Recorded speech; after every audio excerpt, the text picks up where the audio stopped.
তাই এটাতে কোনো রিস্ক নেই। কিন্তু এই গাড়িটা দিয়ে যতটা ম্যাপ ও কভার করতে পারবে ততটাই ও পরের গাড়িটাকে বাঁচানোর সুযোগ পাবে। তুমি ডান দিকের রাস্তা দিয়েও যেতে পারো, বাঁ দিকের রাস্তা দিয়েও যেতে পারো। আমি বাঁদিকে যাব। আমার সত্যি ভয় করছে, যে কোনো সময় মাইন্ড ফাটতে পারে। ও না!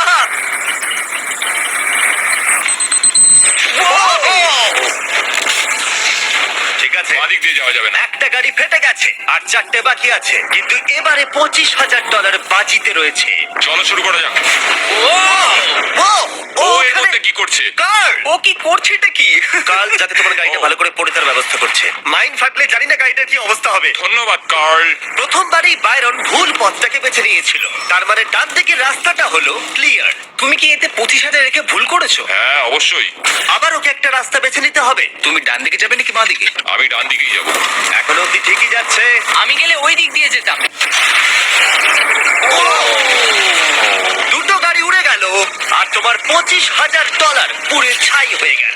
আমার আর কিছু বলার নেই। ওই টাকাটা দিয়ে তুমি একটা নন এক্সপ্লোড কার কিনতে পারতে। কাল তুমি কিন্তু বেশি কথা বললেও তোমাকে মেরে দেবে। না আমি জানি ঠিক আছে বাইরন, তুমি একটা গাড়ি নিয়ে অর্ধেকটা যেতে পারোনি, আর মাত্র দুটো তোমার কাছে ফাঁকা গাড়ি রয়েছে। তারপরে তোমাকে এই 4 লাখের গাড়িটা মাইনে ভরা রাস্তার মধ্য দিয়ে নিয়ে যেতে হবে, আর সেক্ষেত্রে রিস্ক আছে পুরো টাকা হারানোর। ও ভাই দেখা যাক, তৃতীয় গাড়িটা নিয়ে এগিয়ে যাও। দেখি কি হয়। তুমি পারবে, তুমি বোম। তুমি যাও, বাইরে গিয়ে দাঁড়িয়ে থাকো। এবার ভালো ফোকাস করতে পারবে।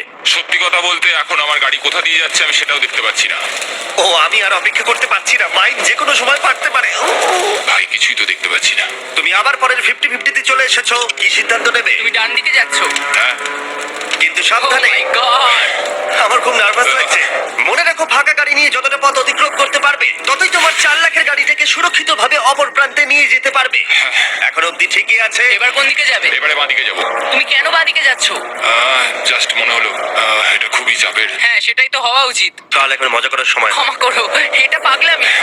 অর্ধেক পৌঁছে গেছি। এখন অব্দি কোনো মাইন্ড ফাটেনি। এখন এই গাড়িটার ফিনিশিং লাইনের মধ্যে একটা বাঁক রয়েছে। আমি এটা পারবোই। ওর কিচ্ছু যায় আসে না, ও প্রায় ও এগিয়ে পৌঁছে যাচ্ছে। গেছে। ও!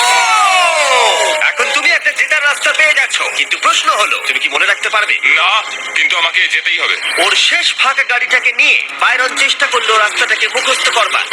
খুব ভালো, রাস্তাটা মনে আছে। কারণ শেষ গাড়িটায় ওর পুরো টাকা $4 লাখ রেখেছে। এখন সেটা বাজিতে রয়েছে। যেহেতু তুমি রাস্তাটা জেনে গেছো, তাই ফাইনাল গাড়িটার জন্য বিশেষ একটা কিছু করবো। না আমি বলছিলাম তোমাকে আর বিশ্বাসই করি না।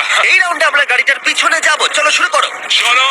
সুতরাং যদি ও ভুল করে কোনো মাইনের ওপর দিয়ে যায় তাহলে আমরা একেবারে সামনে থেকে ওর টাকাগুলোকে পুড়তে দেখবো। তুমি এটাই বেঁচেছিলে তো? হ্যাঁ আমরা এখন দুটো মাইনের মাঝখানে দাঁড়িয়ে রয়েছি। ওই লোকটা হলো আমাদের সেফটি এক্সপার্ট, আর ও আমাদের বলেই যাচ্ছে পিছনে এসো, পিছনে চলে এসো।